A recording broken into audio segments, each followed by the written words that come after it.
Hi guys, Jacob here from Danish Apple Photography, just bringing you a quick video review of the Interfit S1 monolight.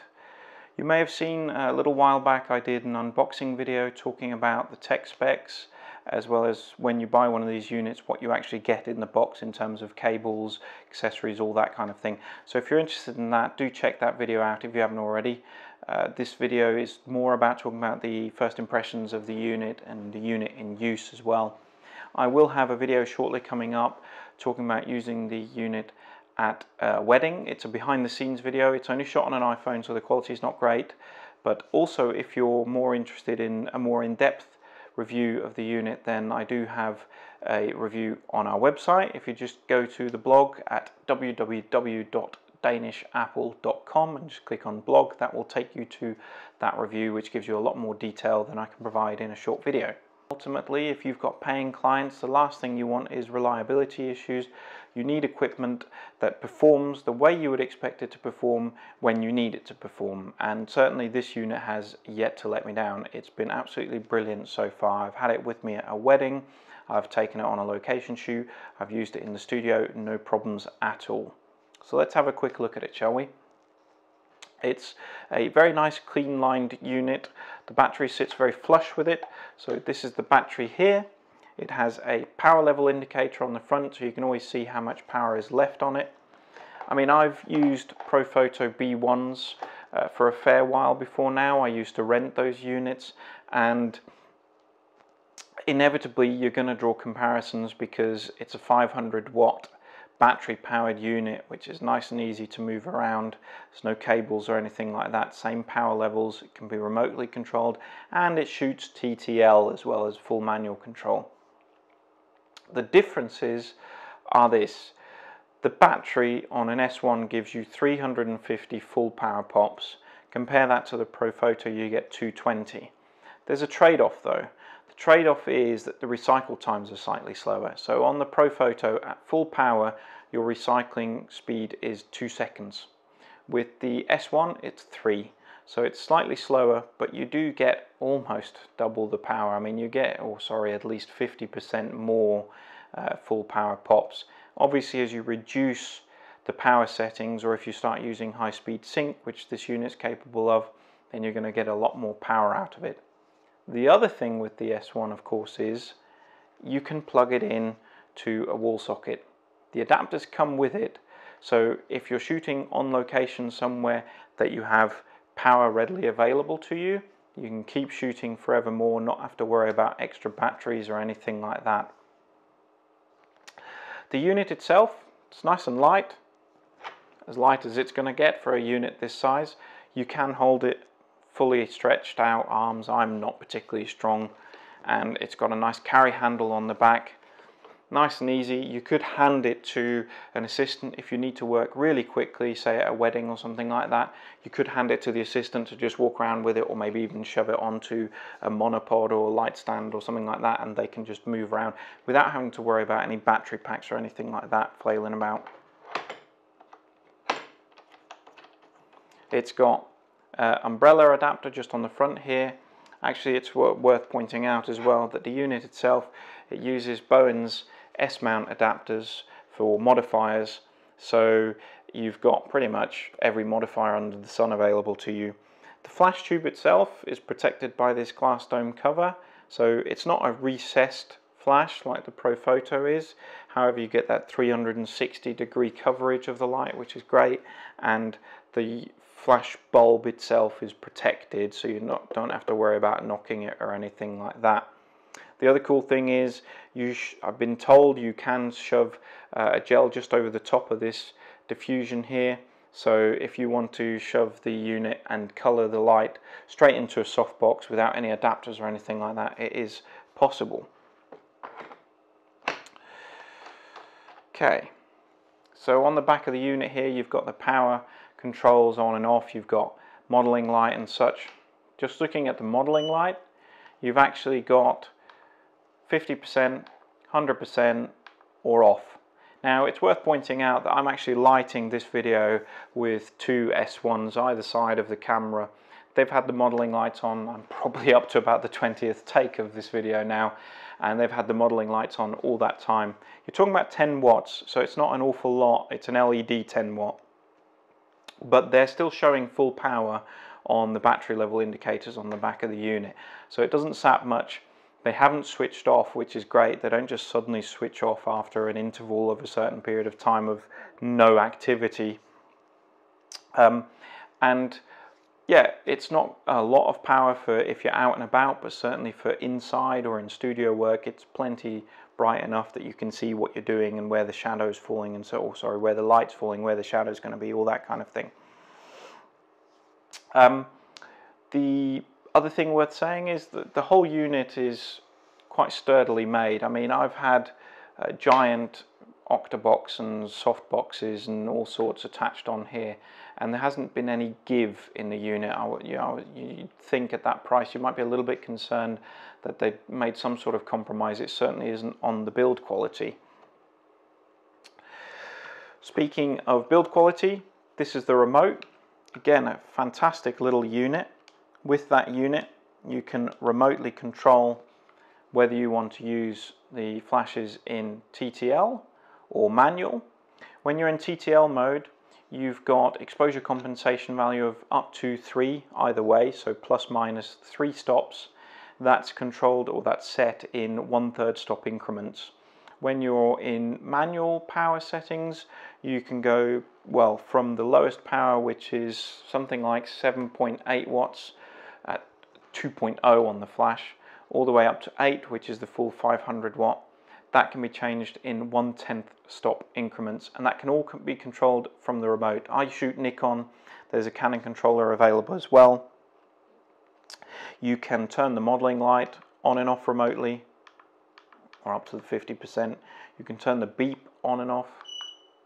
So the beep's great if you want that audible confirmation that the flash is ready. If you want silence, then there is a blue light on the back here, which actually is, as well as being the test button, it will tell you whether or not the flash is ready to fire or not. The little bit that you have up here, this little knob, is the optical trigger. As well as that, you've got a PC sync cable connection just here, which you also get the PC sync cable, which is great. So even if you're shooting, if you want to shoot, I say, a multiple light setup, for instance, you want to shoot with your speed light as well as your S1, then you could potentially, if you've got the right triggers, shoot with TTL control at least on half your lights, either the S1 with your speed lights on an optical trigger, or the other way around. So the S1 would be manual power using the PC sync or optical trigger, and your Nikon or Canon speed lights would still be TTL full control. So it's great if you just want an extra light shoved in there at 500 watts, no less. The remote uses AAA batteries, 2 small AAA batteries in the bottom here. You can fire the flash remotely, you can change the modeling light, as I say, and it also has an indicator for when there's low battery. I must admit, since starting shooting this video, the low battery light has been on pretty much constantly, and it's still going. I haven't had any problems with the battery running out. I haven't found the battery draining. I know that there was some concerns by some people about whether the battery would drain while the remote was off. I haven't found that. What I have found is it does drain quite quickly when you're using it, so it is worth having a couple of spares handy, but obviously because it's AAA batteries, you can get those pretty much anywhere. The other thing worth talking about is that the unit is firmware upgradable. So on the back here, underneath where you have the power knob, you can actually take that off, and there's a mini USB connection just there. There's a mini USB connection on the side of the remote as well. So as technology advances, new stuff comes out, new features potentially, Interfit can provide you with firmware updates through their website, which you can then update the flash yourself, which is great. The other thing to say is in terms of pricing. I mean, ultimately, for the price of one Profoto B1 unit, you can get 2 of these. These are, at the time of doing this review, they were 800 quid, $999. Do the maths on your exchange rate. but that is half the price of what you'd be paying for the equivalent Profoto B1, and you get those added benefits of being able to use it anywhere and endlessly if you've got a power source available to you. My only niggle, it's an interesting one. I mean, what's really cool is when you're shooting in TTL, if you've got the exposure the way you want it, you can switch to manual and the flash will actually remember what the TTL exposure was. So you just shoot TTL to get the exposure exactly as you want it, switch to manual and it'll lock it. It's perfect, fantastic, the way you want it to work. The only thing that you find is that that doesn't sync through to the remote. So although you can use the remote to shoot TTL, switch to manual and it will lock the exposure, what it won't do is it won't tell you on the remote what those power settings were. So if you wanted to adjust afterwards, you just need to be sure to have checked the back of the flash so you saw what the power settings were before you adjust them. It's not a big deal, it's a bit of an inconvenience, but it is cool that you can lock in that exposure. I mean, it's so fantastic. One of the things the way you would do it if you want to be really quick, zoom in on the person or subject that you're shooting so that they fill the frame.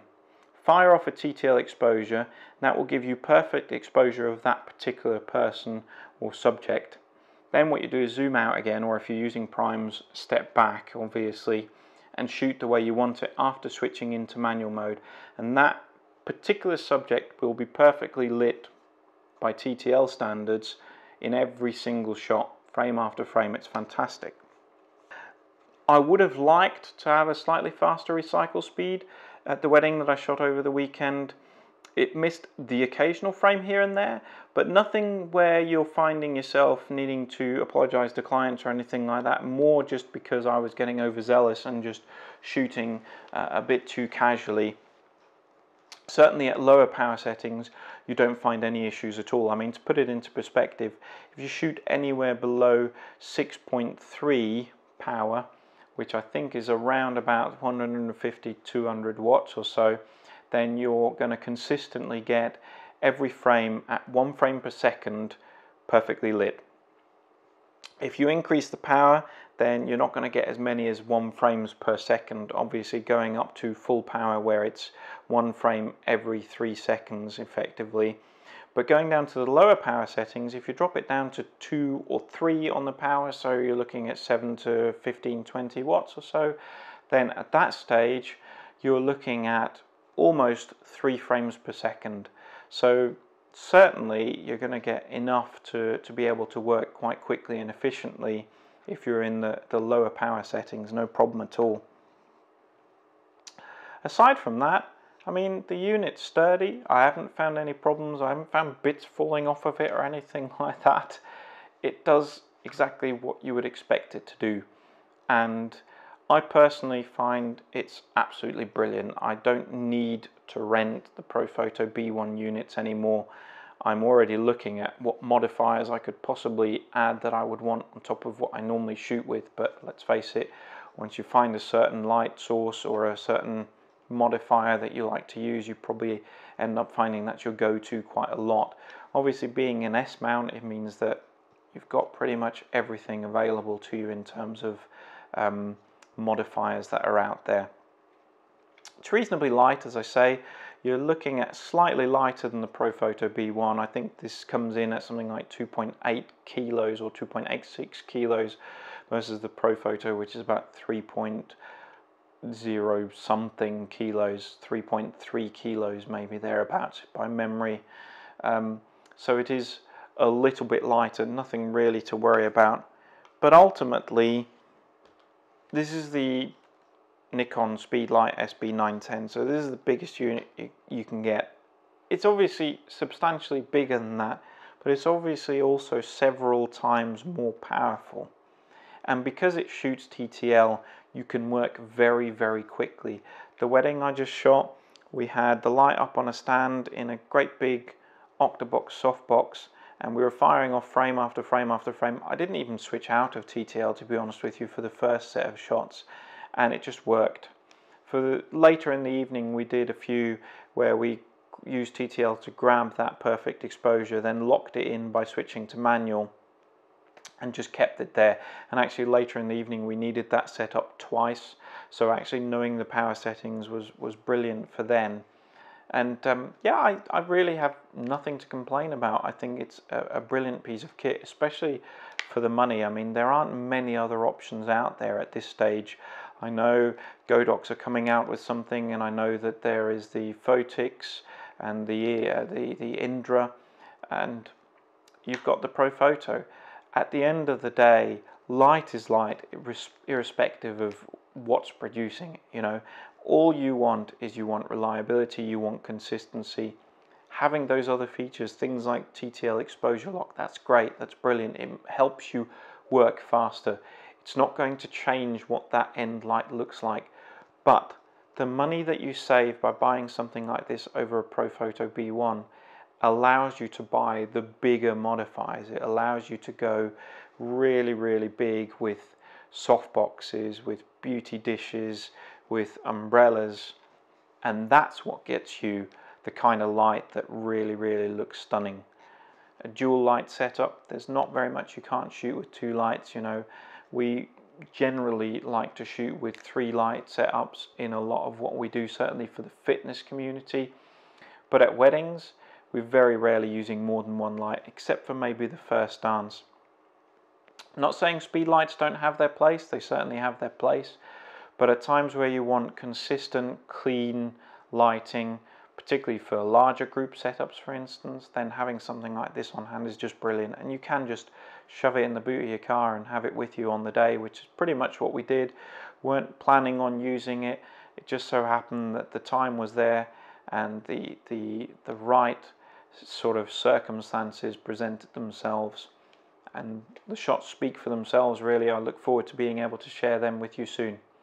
Alright, look out for that video. In the meantime, as I say, do check out the blog at www.danishapple.com for further information about this particular light, or indeed check out Interfit Photographic's own website, and look forward to seeing you soon. If you have any questions, feel free to ask away in the comments. Alright, take care.